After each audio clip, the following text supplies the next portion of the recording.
तो यहाँ पे चालू होता है सबसे पहले रेस्पिरेशन, ठीक है। तो रेस्पिरेशन में हम लोगों ने क्या पढ़ा था लास्ट क्लास में कि स्टार्टिंग इसका होता है nostrils, then nasal passage, then nasal cavity, pharynx, larynx, trachea, bronchi, bronchioles, alveoli and blood capillaries. इसे मैंने आपको बताया भी था, ठीक है। देख लेते हैं डायग्राम से तुम लोग को याद है कि नहीं। ये तो इनहेलेशन एक्सहेलेशन का है। नॉस्ट्रल यानी आपके नोज और इसके अंदर जो छोटे छोटे बाल होते हैं, ये सब नॉस्ट्रल्स के अंदर आते हैं, क्योंकि वो जो बाल है वो फिल्ट्रेशन का काम करते हैं। अभी आप लोगों ने सुना होगा N95 मास्क आता है, तो वो भी क्या करता है, पार्टिकल्स को फिल्टर आउट करता है। तो वैसे ही ये काम पहले से हमारे नोज करते आ रहे थे, इसमें जो छोटे एयर्स है ये पार्टिकल्स को फिल्टर आउट करते आ रहे थे। देन नेसल पैसेज की बात करें तो ये नाक से लेके यहाँ तक जाने वाला, ठीक है। देन आएगा नेसल कैविटी, फार्नेक्स, लार्नेक्स, ठीक है। तो फार्नेक्स लार्नेक्स के बारे में मैंने आपको बताया था, जब हम खाना खाते हैं तो कुछ दूर में हमको ऐसा लगता है कि ये जो खाना है ये हमारे गले में जा रहा है, या जब हम गले में कुछ अचानक से खाते तो हमारे नाक तक चढ़ जाता है, यानी कि at some distance our food pipe and our nose pipe और रेस्पिरेशन पाइप आर सेम। तो ये है फार्नेक्स, ठीक है। तो ये याद रखना, क्योंकि मैंने आपको बताया 10th में they use to check your concept. तो ये लोग क्या करेंगे, वो लोग आपको डायग्राम दे देंगे और बोलेंगे label the part where the food pipe and the respiration passage meet. तो कहाँ पे मीट होता है ये, फारिंक्स, फेरिंक्स, फार्नेक्स, बहुत लोग कुछ कुछ बुलाते हैं, तो देखते हैं, ठीक है।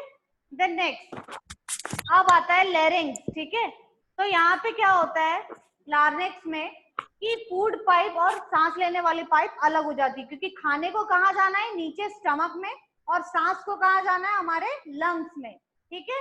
देन आता है आपका ट्रैकिया। ट्रैकिया यानी कि यही गले के पास कार्टिलेजिनस स्ट्रक्चर होता है, ring like structure is known as trachea. क्यों ये कार्टिलेज, कार्टिलेज मैंने पहले भी बताया था, एक होता है बोन जो कि हार्ड होता है, एक होता है कार्टिलेज जो कि सॉफ्ट होता है, जानने के हमारे ईयर एंड नोज के बोन्स, ठीक है। Then trachea is ring like structure. तो क्वेश्चन हमेशा पूछता है why trachea is a ring like structure. तो trachea is ring like structure और cartilaginous structure because when there is no air the windpipe should not collapse. यानी कि mask का है ना बेटा, मास्क की ऐसी पाइप है, तो ये कितनी देर खड़ी रहेगी, अगर इसमें सांस नहीं, जैसे बलून है, बलून में जब हवा नहीं रहती तो वो कैसे भी मुड़ जाता है, पर जब हवा रहती है तो बिल्कुल सीधा एक शेप में रहता है, ठीक है। तो it is like that only, कि एकदम सॉफ्ट सी चीज है, अगर इसमें हवा नहीं रहेगी तो ये कोलैप्स हो जाएगा, टेढ़ा मेढ़ा हो जाएगा, तो सांस लेने में दिक्कत हो सकती है, ठीक है। तो ये भी आता है आपको लेबल करने के लिए, label the part which is having a cartilaginous ring like structure. मतलब आपको क्या यहाँ पे लेबल करने बोल रहा है, ट्रैकिया। देन नेक्स्ट आते हैं ब्रोंकी। तो ब्रोंकी के बारे में मैंने आपको पहले भी बताया था कि ब्रोंकी इज लाइक नगर निगम का पाइप, जो कि एक बड़ा सा पाइप आता है, और अब ये जो पाइप है आपके घर में भी कनेक्शन है, आपके पड़ोसी के घर में भी कनेक्शन है, तो ये जो मेन कनेक्शन आपके घर आ रहा है this is known as bronchi, यानी सांस जो अंदर गई अभी ये लंग्स के अंदर डिवाइड हो रही है, ठीक है। देन ब्रोंकियोलस, वही पाइप और छोटी छोटी पाइप्स में, यानी कि आपके घर जो नगर निगम की पाइप आई, अब उसने अब उसको आपने एक ले लिया कनेक्शन आपके किचन में, एक ले लिया आपके बाथरूम में, एक ले लिया वॉश बेसिन में। तो ये जो आप एक पाइप को और मतलब फर्दर इसको आप और छोटे छोटे हिस्से में बांट रहे हैं, this is known as bronchioles. Then next आता है एल्वियोली। अब एल्वियोली एक ऐसा प्लेस है जहां पे एक्सचेंज हो रहा है, अभी हम बात कर रहे हैं ना कि सांस जब हम लेते हैं तो we intake oxygen but we exhale carbon dioxide. तो ये कहीं तो एक जगह होगी जहां ये दोनों गैसेस चेंज हो रहे हैं, तो ये दोनों गैसेस चेंज हो रहे हैं एल्वियोली में। तो ये भी बहुत इंपॉर्टेंट इसका पार्ट है, ठीक है। मैंने क्या बताया, इंपॉर्टेंट इज फेरिंग्स, क्योंकि यहाँ पे फूड पाइप और विंड पाइप मिलती है। देन ट्रैकिया, क्योंकि ये कार्टिलेजिनस स्ट्रक्चर है। एंड देन सबसे लास्ट एल्वियोली बहुत इंपॉर्टेंट है, जहाँ पे exchange of O2 and CO2 takes place, ठीक है। अब ये टेक्स प्लेस होता है डिफ्यूजन के थ्रू। डिफ्यूजन मीन्स हम लोग पढ़ते हैं ना, जो पानी में अगर आप पानी में दूध घोलोगे तो दैट इज सोल्यूशन, बट अगर एयर में गैस घोलेगी दिस इज डिफ्यूजन।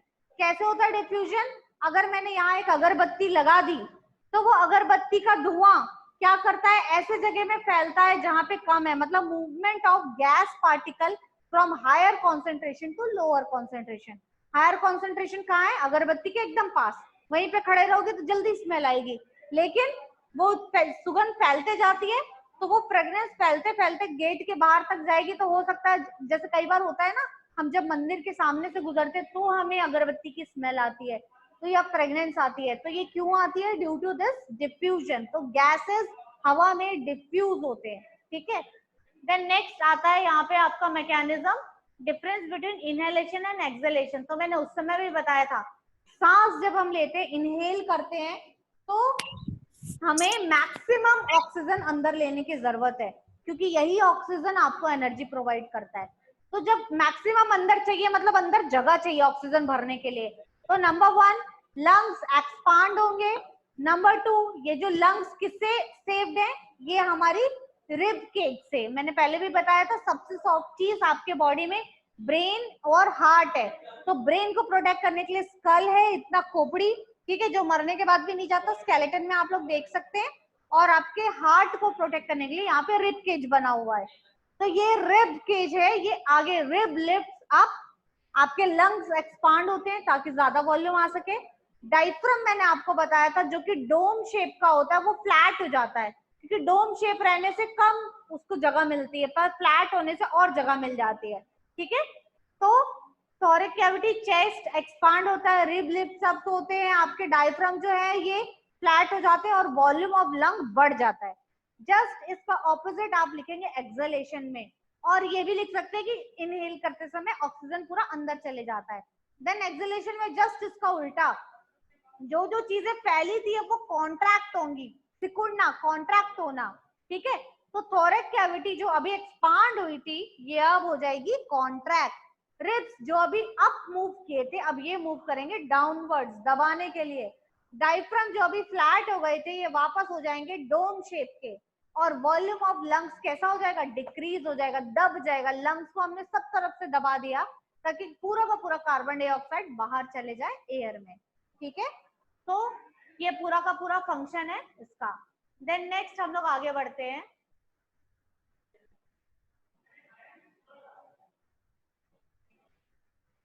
ये है एक्सचेंज ऑफ गैसेस कैसे हो रहे हैं उसके ऊपर, ठीक है। तो एक्सचेंज ऑफ गैसेस कैसे हो रहे हैं, तो ये पूरा यहाँ पे फिनोमिना लिखा हुआ है, ये मैं डालूंगी तो देख लेना। देन नेक्स्ट हम लोग पहुंचते हैं रेस्पिरेशन इन प्लांट्स। यहाँ पे देखो थर्ड जो टॉपिक है, this is respiration in plants, ठीक है। अब देखते हैं रेस्पिरेशन इन प्लांट्स कैसा हो रहा है। कहाँ से लेती हैं प्लांट्स? प्लांट्स तो सारा का सारा काम पत्तियों से करती हैं, ठीक है। तो अब यहाँ पे हम लोग देखते हैं कि इन्होंने यूज किया रेस्पिरेशन के लिए स्टोमेटा इन लीव्स। कहाँ होते हैं स्टोमेटा? लीव्स में। लेंटिल्स इन स्टेम, यानी कि स्टेम में, प्लांट के बीच का जो स्टेम है वो भी सांस लेता है, ठीक है। तो लेंटिसेल्स यानी कि नरम पार्ट, जो तना होता है ना, उसके अंदर जो रेशे होते हैं, that is. Then general surface of root, 3 जगह से सांस लेता है प्लांट। तो याद रखना, जब भी हम लोग रेस्पिरेशन इन प्लांट की बात करेंगे तो प्लांट्स 3 जगह से रेस्पायर करते हैं, लीव्स, स्टेम एंड रूट से, ठीक है। देन आगे बढ़ते हैं, ट्रांसपोर्टेशन। अब हमारे शरीर में, क्योंकि हम एक चैप्टर पढ़ रहे हैं लाइफ प्रोसेस, तो मैंने बताया लाइफ प्रोसेस में सबसे पहले खाना जरूरी है, तो न्यूट्रिशन। देन उसको डाइजेस्ट करना जरूरी है, तो डाइजेशन। देन हमने पढ़ा रेस्पिरेशन, सांस लेना जरूरी, क्योंकि ऑक्सीजन ही उस फूड को एनर्जी में तोड़ता है। देखा ना हमने एरोबिक और anaerobic respiration. Aerobic respiration, large amount of energy is release, anaerobic respiration, less amount of energy is release. अब इस एनर्जी को पूरी बॉडी में ट्रांसपोर्ट करना है, तो कौन सी चीज है जो पूरी बॉडी में सर्कुलेट होती है? वही तो पोस्टमैन का काम करेगी, ब्लड। तो ब्लड हमारी बॉडी का पोस्टमैन है, ठीक है। अब उस पोस्टमैन को भेजता कौन है? तो हार्ट। तो जब भी हम ट्रांसपोर्टेशन या सर्कुलेटरी सिस्टम की बात करेंगे, we are actually talking about heart, ठीक है।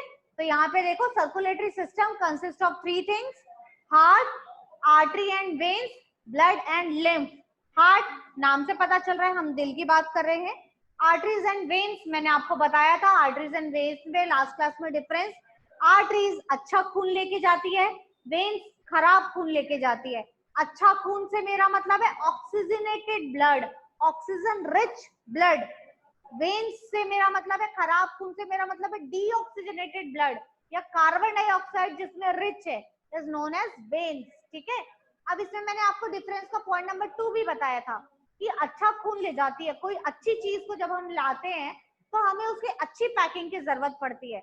मतलब जो आर्टरीज की वॉल्स है they are thick and more elastic, पर वेन्स की वॉल्स वहीं पे क्या है, इसी का just opposite, thin and less elastic, फट भी सकती हैं। मतलब जब आप इंजर्ड होते हैं, आपको तुरंत एक्सीडेंट होता है, तो आर्टरीज के फटने के चांसेस कम है, वेन्स के फटने के चांसेस ज्यादा हैं। पर इसमें भी भगवान ने हमको और सेफ्टी दी है कि आर्टरीज क्योंकि अच्छा ब्लड ले जाती है, हमारे शरीर में ऑक्सीजन की कमी हो जाएगी, इसीलिए उसको उन्होंने छुपा के रखा है। तो डीप सीटेड हमारी बॉडी में बहुत अंदर में है आर्टरीज, ठीक है। पर जो वेन्स है ये कैसे है, ऊपर ऊपर में, सुपरफिशियली लोकेटेड, ठीक है। देन मैंने बताया आर्टरीज जो है अच्छा ब्लड को डिस्ट्रीब्यूट करती है, मतलब it is known as distributor nerves. और वहीं पे जो वेन्स है ये सब जिन्होंने ऑक्सीजन कलेक्ट कर लिया, ऑक्सीजन को यूज कर लिया, तो उसको कलेक्शन का काम करती है। तो it is known as collective nerves, ठीक है। ये डिस्ट्रीब्यूटर, ये कलेक्टिव, ये डीप सीटेड और ये सुपरफिशियली, ठीक है। तो ऐसा होता है पूरा आर्टरीज एंड वेन्स।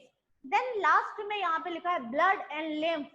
तो ब्लड अकेला ब्लड नहीं है, उसके भी बहुत सारे पार्ट्स होते हैं। तो देखते हैं हम लोग ब्लड के पार्ट्स क्या हैं। तो भाई ब्लड के पार्ट्स हैं दिस, ठीक है। तो हम लोग अब चालू करते हैं ब्लड। इसमें क्या है देख लो। तो ब्लड के 3 पार्ट्स हैं, 4 पार्ट्स हैं, आप यहाँ पे देख सकते हैं ब्लड के 4 पार्ट्स हैं। आरबीसी, बहुत लोग इससे फैमिलियर है। डब्ल्यूबीसी, ब्लड प्लेटलेट शायद जानते होंगे, मैं बता देती हूँ। एंड प्लाज्मा, बहुत लोगों को ये नहीं पता है, ठीक है। तो RBC obviously stands for red blood cells, कई जगह इसको कार्पोसेल्स भी लिखा हुआ है। तो आप एक बार देख लीजिए कि एनसीईआरटी में क्या लिखा है, सेल्स लिखा है कि कार्पोसेल्स, ठीक है। अच्छा यहाँ पे कार्पोसेल्स लिखा हुआ है तो अपन कार्पोसेल्स ही लेंगे, रेड ब्लड कार्पोसेल्स। अब ये रेड क्यों है, क्योंकि इसके अंदर है हीमोग्लोबिन, ठीक है। तो आपसे पूछ सकता है कि हीमोग्लोबिन किसके अंदर होता है, तो आप क्या बोलेंगे, ये होता है आरबीसी के अंदर। और इसका फंक्शन क्या है, कैरीज O2 एंड CO2। पूरे के पूरे ब्लड की अगर मैं बात करूं तो अभी मैंने बताया कि ब्लड के अंदर भी 4 चीजें होती है, तो इन 4 में से भी ऑक्सीजन कौन लेके जाता है, तो ऑक्सीजन ले जाने का काम है आरबीसी का, ठीक है। Second, contain HB, haemoglobin impart red colour to the blood. इसका नाम रेड ब्लड सेल इसलिए है क्योंकि ब्लड को लाल रंग का कलर यही देते हैं, कौन, HB, हीमोग्लोबिन। देन आते हैं WBC में, आपने सुना है कि नहीं पता नहीं, मैं बता देती हूँ। WBC white blood cells soldiers of the body हैं। मतलब हमारे शरीर में कोई भी वायरल अटैक जब हमको होता है तो हमें फीवर आता है सबसे पहले, क्योंकि वायरस हमारे अंदर घुसा है। तो हमारे अंदर के सोल्जर्स जो कि एंटीबॉडीज पहले से हमारे अंदर है, ये उनसे फाइटिंग करते हैं, और इस फाइटिंग में जो हमारा टेम्परेचर है वो रेज होने लगता है, ठीक है। तो अगर हमारे सेल्स जीत गए तो 1-2 दिन में हम ठीक हो जाएंगे। अगर वो वायरस जीत गया तो वो हमसे वॉमिटिंग करवाएगा या और कुछ करवाएगा। मतलब सबसे पहले तो आपके अंदर वायरस आया है, इसका सिम्टम ये है कि आपको टेम्परेचर रेज होगा, आपको फीवर आएगा। सेकेंड, अगर वो वायरस बहुत ज्यादा ताकतवर है, जीत गया आपके WBC से, तो आपको उल्टियां चालू होंगी, लूज मोशंस चालू होंगे। और अगर मैं कोरोना वायरस की बात करूं तो सांस लेने में तकलीफ होती है, और अगर इसको कंट्रोल नहीं कर पाए तो इंसान की डेथ भी हो सकती है। तो हमारे अंदर जो सबसे मेन रोल है फाइटिंग से, जंग से लड़ने का, वो WBC का है, ठीक है। Then third and the most important चीज, अगर मैं एनसीईआरटी की बात करूं, CBSE एग्जाम की बात करूं, तो यहाँ पे है ब्लड प्लेटलेट्स। क्योंकि क्वेश्चन आता है कि कौन सा पार्ट है हमारे ब्लड का जो कि क्लॉटिंग के काम आता है। अब क्लॉटिंग क्या चीज है मैं आपको बताती हूँ कि लास्ट टाइम ये CBSE में कैसे आया था। उन्होंने ना कहानी में बोला कि एक राजू नाम का बच्चा था, वो साइकिलिंग कर रहा था and suddenly he fell down और उसके पैर से इंजर्ड हो गया तो ब्लड निकलने लगी। देन अब उनका क्वेश्चन चालू होता है कि which pigment of the blood is responsible for this stopping of blood. तो यहाँ पे आता है ब्लड क्लॉटिंग या ब्लड प्लेटलेट्स, ठीक है। तो ब्लड प्लेटलेट्स का काम है ब्लड क्लॉटिंग का।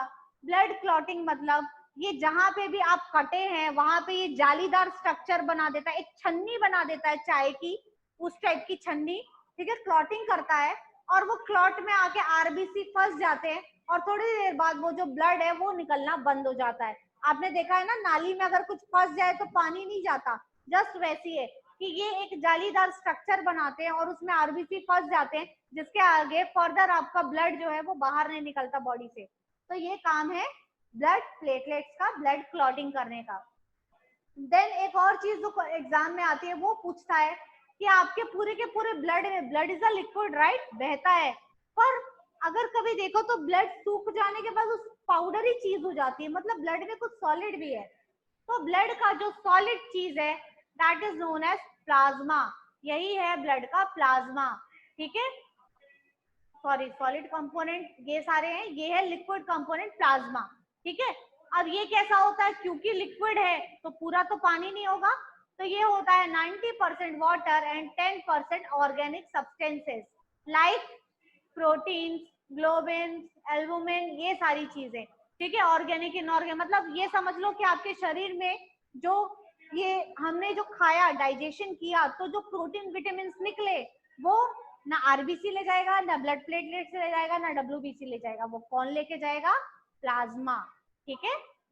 अब आगे बढ़ते हैं, यहाँ पे ये भी आता है क्वेश्चन में, तो ये भी नोट कर लेंगे। The yellowish fluid escapes from blood capillaries is known as lymph, ठीक है। तो ये आता है एग्जाम में, what is the yellow color liquid present in the blood, तो ये होता है lymph, ठीक है। देन नेक्स्ट हम लोग आगे बढ़ते हैं। अगेन देखो यहाँ पे ब्लड वेसल्स, आर्टरीज और वेन्स का डेफिनेशन दिया है जो मैं अभी बताई थी, डिफरेंस बिटवीन। देन नेक्स्ट आता है ट्रांसपोर्टेशन इन प्लांट। तो ये तो आप लोगों ने क्लास 9th में भी पढ़ा है कि ट्रांसपोर्टेशन इन प्लांट का काम कौन करता है, जाइलम और फ्लोएम। अब ट्रांसपोर्टेशन से पहले सोचो कि प्लांट में क्या क्या जाता है। हमारे शरीर में तो सिर्फ ब्लड है जो सारी चीजें घुमाता है, लेकिन प्लांट में दो चीजें हैं, आपका दिया हुआ पानी और दूसरा पत्तियों के बनाए हुए खाने। पर पानी हम नीचे डालते हैं और पत्तियां ऊपर रहती हैं, तो दो चीजें हैं, एक जो है वो नीचे से ऊपर जाता है और एक जो है वो ऊपर से नीचे आता है। तो याद रखेंगे जाइलम कैसा है, इसका स्ट्रक्चर ऐसा बना है ना, एक्स, ऐसा रूट रूट जैसा। तो याद रखना है कि जाइलम जो है ये रूट से ऊपर लेके जाता है लीव्स तक, ठीक है। अब नीचे से ऊपर ले जा रहा है तो आप भी गेस कर सकते हैं कि नीचे से ऊपर ले जा रहा है मतलब ये ले जा रहा होगा वाटर, और जो हम खाद डालते हैं वो यानी कि मिनरल्स, ठीक है। अब जस्ट इसी का उल्टा, जाइलम का उल्टा होता है फ्लोएम। तो फ्लोएम कहाँ से आ रहा है भाई, पत्तियों से।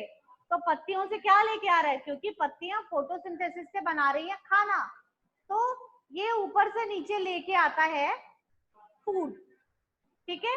तो नीचे का मतलब है आप हमेशा लिखेंगे रूट्स, यहाँ से पत्तियां तो सब जगह रहती है ना, तो आप हमेशा लिखेंगे कि xylem carries water and mineral from roots to all parts of the plant. All part में स्टेम भी आएगा, फ्रूट भी आएगा, लीव्स भी आएंगे, ठीक है।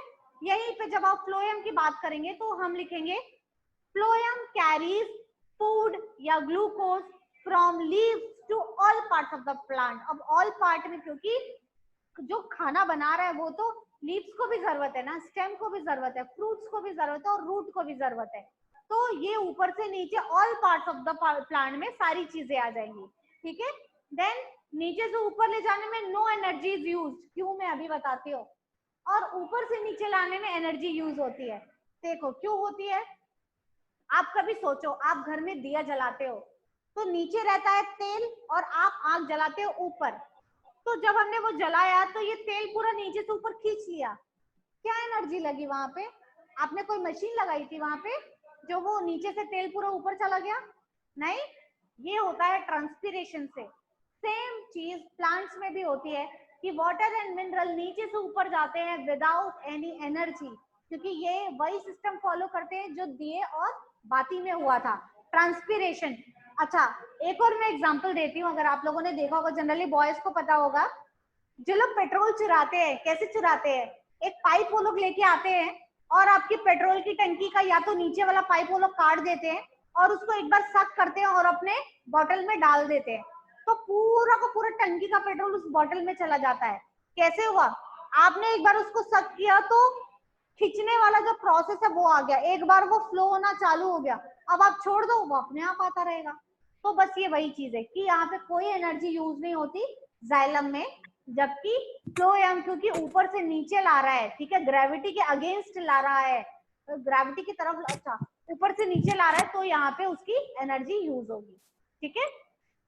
देन हम लोग चलते हैं नेक्स्ट, सबसे इंपॉर्टेंट, अभी तक हमने बात किया कि ब्लड ले जा रहा है, ले जा रहा है, ले जा रहा है, पर क्या लेके जा रहा है? तो अब आ गए हम लोग हार्ट में। बहुत इंपॉर्टेंट टॉपिक है, या तो ये जनरली बड़े बड़े क्वेश्चंस में पूछता है कि डबल सर्कुलेशन क्या होता है, ठीक है। मैंने आज तक तो देखा आप लोग के मॉडल्स में ये हमेशा आता है डबल सर्कुलेशन, तो पहले सर्कुलेशन जान ले फिर डबल सर्कुलेशन। तो हार्ट के बारे में मैं आपको बता दूं, ये हार्ट होता है, बहुत इसका डिफिकल्ट डायग्राम है, एग्जाम में बनाने नहीं आएगा, पर लेबलिंग पूछ सकता है, ठीक है। तो मैं जैसा लोगों को याद कराती हूँ, इतनी सारी लेबलिंग देख के डरो मत, आप बस ये याद रखो कि ये वाला साइड लेफ्ट है और ये वाला साइड राइट है, ठीक है। ये आपकी मैथ्स के जस्ट उल्टा है, मैथ्स में हम लोग LHS इक्वल्स टू RHS लिखते हैं, पर यहाँ पे देखो लेफ्ट इस तरफ है, ठीक है, तो आप ऐसे ही बनाएंगे। तो लेफ्ट है और राइट है, अब देखो सब चीज वही है, ये है राइट पल्मोनरी आर्टरी और ये है लेफ्ट पल्मोनरी आर्टरी, ठीक है। ये है पल्मोनरी वेन्स, यहाँ पे है बाइकस्पिड वॉल और लेफ्ट वेंट्रिकल, मतलब आपको क्या याद करना है, ऑरिकल ऊपर वाले को बोलते हैं, ये ऊपर वाला ऑरिकल, ये है वेंट्रिकल यानी ये नीचे वाला जो पार्ट है ये है वेंट्रिकल। अब देखो ये कैसे काम करता है, मैं यहाँ पे बताने की कोशिश करती हूँ, आप लोग समझने की कोशिश कीजिएगा, ठीक है, देखते जाओ। सबसे पहले ये है लंग्स, ठीक है। अब लंग्स से आया, यहां से आया अच्छा वाला ब्लड हार्ट में, हमने जो सांस लिया तो ऑक्सीजन रिच ब्लड आया, पर यहाँ पे देखो, यहाँ पे लेबलिंग में क्या लिखा है, वेन्स लिखा हुआ है, ठीक है। तो वेन्स मतलब अभी हमने ऊपर पढ़ा कि वेन्स जो है ये गंदा खून ले जाता है, पर हमने ये भी पढ़ा कि वेन्स जो है ये कलेक्शन का काम करता है, मतलब लंग्स तो एक ऑर्गन है ना, ऑर्गन से ये कलेक्ट करके हार्ट में लेके आया, इसीलिए ये वेन है। पर क्योंकि यहाँ पे पहली बार अच्छा खून जा रहा है, ऑक्सीजन रिच जा रहा है, इसीलिए इसका नाम है यहाँ पे पल्मोनरी वेन, समझे। ये वेन तो है पर ये पल्मोनरी है क्योंकि इसमें अच्छा वाला खून जा रहा है। अब लंग से खून गया हार्ट में, हार्ट से गया ये नीचे, ठीक है। अब ये जो नीचे है, ये यहाँ पे जो बीच में दिया है ये है वॉल्व, तो ये इसी का नाम यहाँ पे दिया हुआ है कि ये है बाइकस्पिड वॉल्व। अब वॉल्व क्या चीज होती है मैं बताती हूँ, कि खून गया हार्ट में पहले चेंबर से दूसरे चेंबर में, अब अगर उसी समय कुछ हो गया दिल को, या धड़कन बढ़ गई, या उसी समय कॉन्ट्रैक्ट हो गया, तो ये खून वापस भी तो जा सकता है ना। तो बैक फ्लो को रोकने के लिए यहाँ पे वॉल्व लगाई गई है, भगवान ने यहाँ पे वॉल्व इसलिए बनाया है ताकि to avoid backward flow of blood, ताकि ये जो अच्छा खून अभी अभी फर्स्ट चेंबर से सेकंड चेंबर में आया है ये कहीं धक्के से वापस फर्स्ट में ना चले जाए, ठीक है। तो एग्जाम में पूछता है what is the role of bicuspid valve, तो आप यहाँ पे बताएंगे कि बाइकस्पिड वॉल्व जो है ये ब्लड के बैकवर्ड मूवमेंट को रोकती है, ठीक है। बस इतना ही लिख देंगे तो काफी है, ज्यादा लिखना है तो आप लिख सकते हैं कि अच्छा वाला ब्लड का बैकवर्ड मूवमेंट को रोकता है, ठीक है। कि हार्ट में लंग्स से एक बार खून नीचे जा चुका है और ये वॉल्व का काम है कि बैकवर्ड मूवमेंट को रोकेगा, तो ऊपर ये कहाँ आया, सबसे पहले लेफ्ट आर्ट्रियम में, देन नीचे कहाँ गया, लेफ्ट वेंट्रिकल में। बस ये 2 स्पेलिंग रट लो, नहीं 3 स्पेलिंग रट लो, मैं हमेशा बोलती हूँ हार्ट के डायग्राम में आपको 3 स्पेलिंग अच्छे से आनी चाहिए, दैट इज पल्मोनरी की स्पेलिंग, ये थोड़ी हार्ड है, आर्ट्रियम की स्पेलिंग एंड वेंट्रिकल की स्पेलिंग। ठीक है, अब आगे बढ़ते हैं हम लोग। Pulmonary, atrium and ventricle.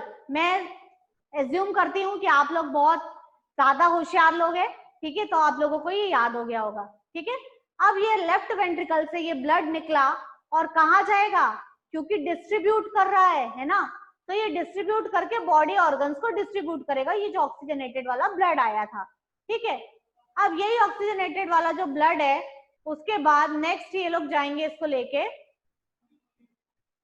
Ventricles में। ठीक है, ये वापस गया और ये कहाँ गया, राइट वेंट्रिकल में, और यहीं से फिर ये ऊपर गया राइट आर्ट्रियम में, और राइट आर्ट्रियम सॉरी ये ब्लड गया राइट आर्ट्रियम में। देखो ये चीज याद रखो हमेशा कि ब्लड जब भी आएगा कहीं से वो आर्ट्रियम में जाएगा। ठीक है, जब भी उसको एक्सचेंज होना है वो हमेशा वेंट्रिकल से एक्सचेंज होगा। तो यहाँ पे ये थोड़ी ध्यान देने वाली चीज है कि ये सीधा आता है और यहाँ से सीधा जाता है, पर यहाँ पे ये ऊपर वाले में जाता है और ये क्रॉस होके फिर ऐसा घूमता है।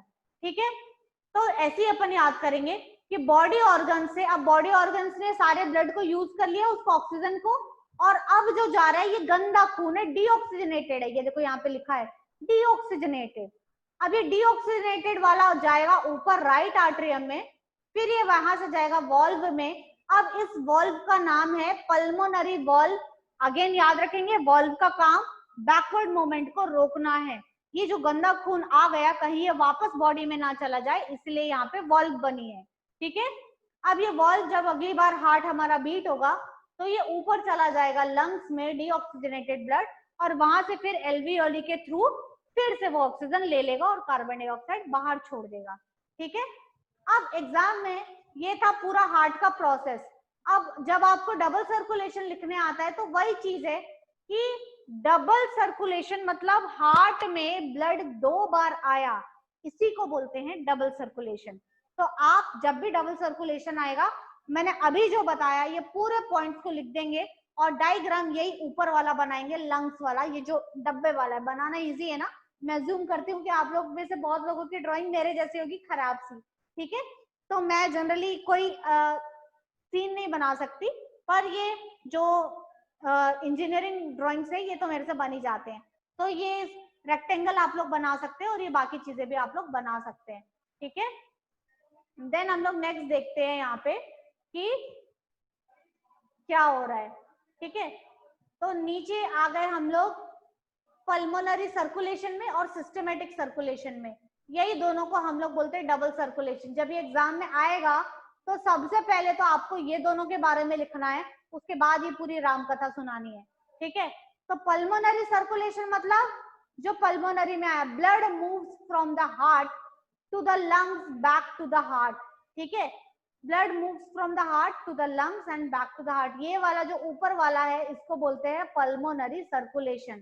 ठीक है, तो यहाँ पे क्या आया, ब्लड हार्ट में आया पर ये वापस चला गया लंग से हार्ट में। ठीक है, देन नेक्स्ट है सिस्टमैटिक सर्कुलेशन। तो सिस्टमैटिक सर्कुलेशन में इन्होंने क्या लिखा हुआ है, blood moves from heart to rest of the body, यानी कि मैं नीचे की बात कर रही हूँ। ठीक है, तो यहाँ पे ये नीचे वाला हो गया systematic circulation, blood moves from heart to rest of the body and then again back to heart. और यहाँ पे क्या आया, blood moves from heart to lungs and then again back to heart. हमेशा चालू हार्ट से करना।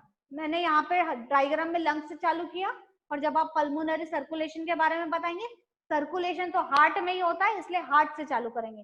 कि हार्ट से लंग्स में गया एंड देन अगेन हार्ट में आया, और हार्ट से बॉडी ऑर्गन्स में गया देन अगेन हार्ट में आया। ठीक है, तो आई होप आप लोगों को ये सर्कुलेशन समझ में आया होगा। देन नेक्स्ट हम लोग आगे बढ़ते हैं, दैट इज एक्सक्रीटरी सिस्टम। ठीक है, अब एक्सक्रीटरी सिस्टम में हम लोग देखते हैं कि क्या है। तो मैंने बताया था 4 ही चीजें इसकी मेन है, वैसे भी इसमें 4 ही डायग्राम है। तो ये जो छोटा वाला ना, ये तुम्हारे भैया दीदी को बनाने आया था लास्ट टाइम, तो प्लीज इसको बनाने की कोशिश करना, सीखना।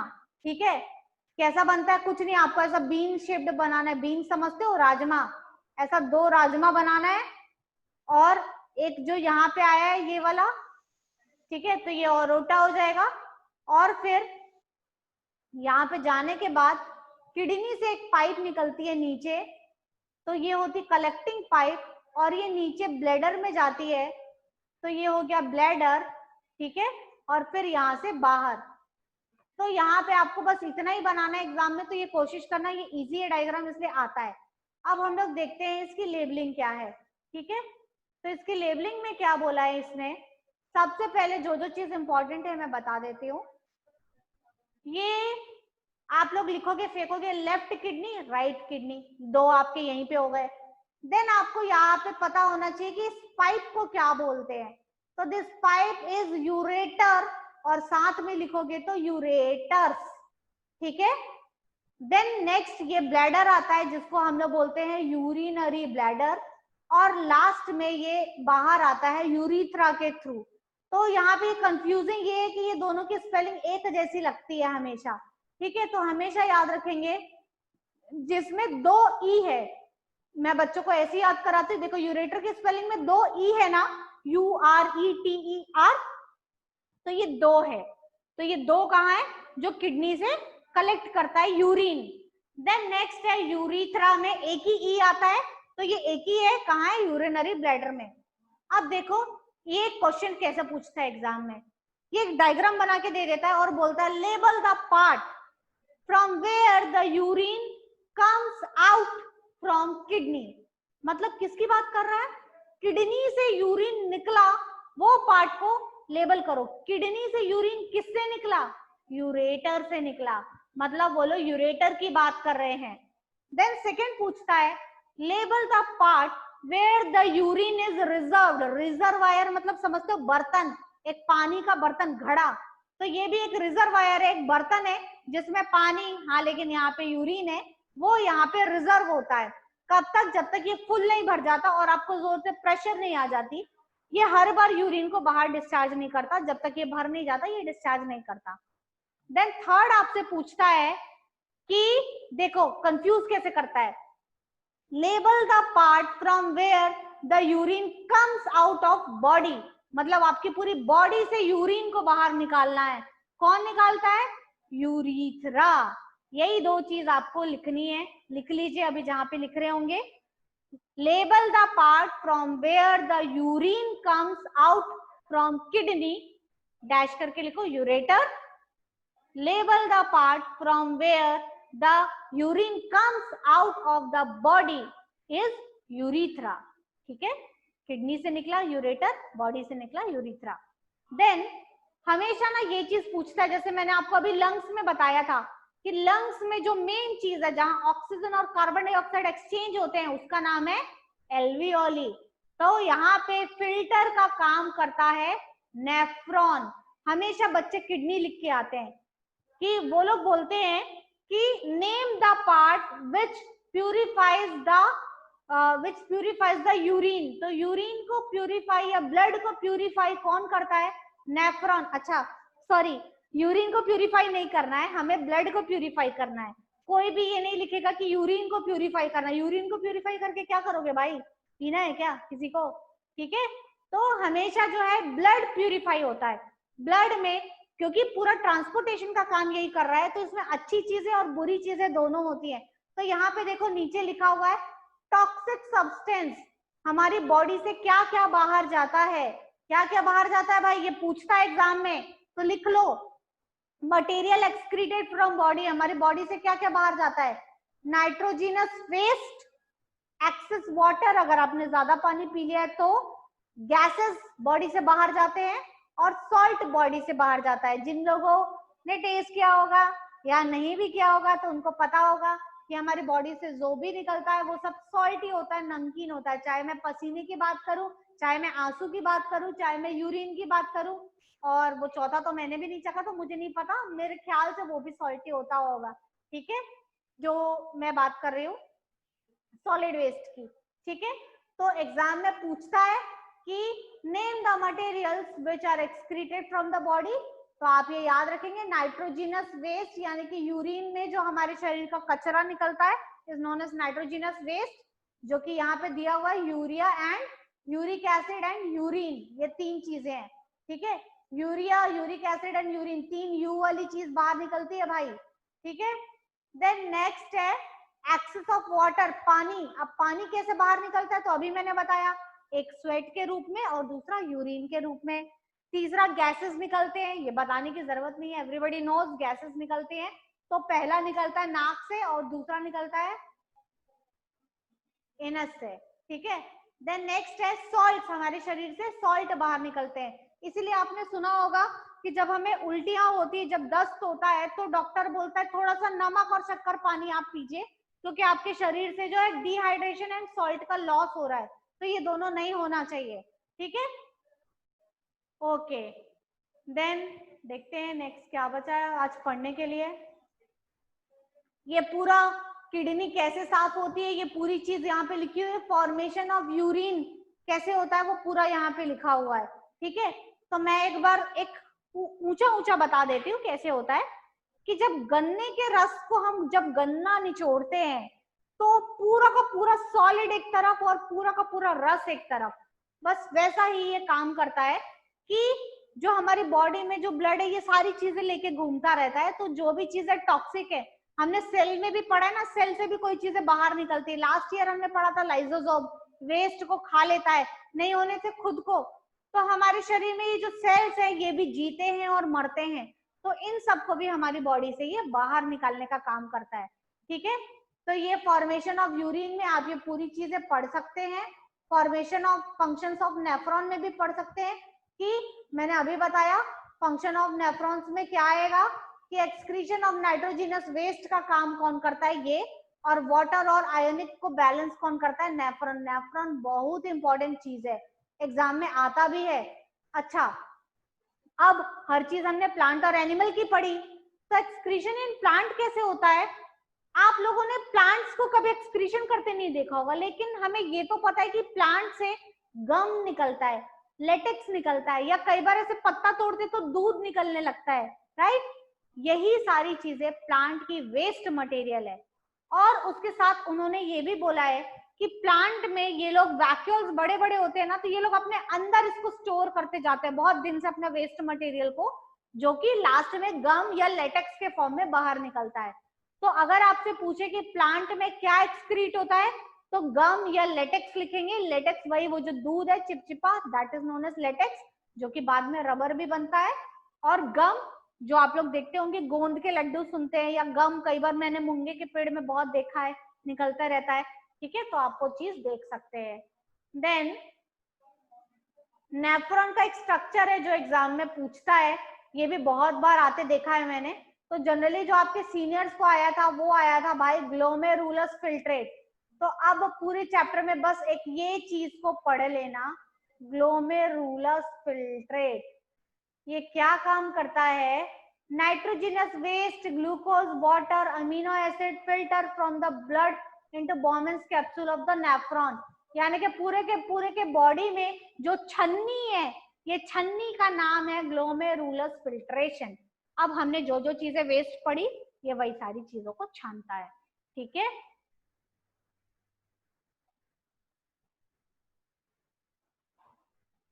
तो भैया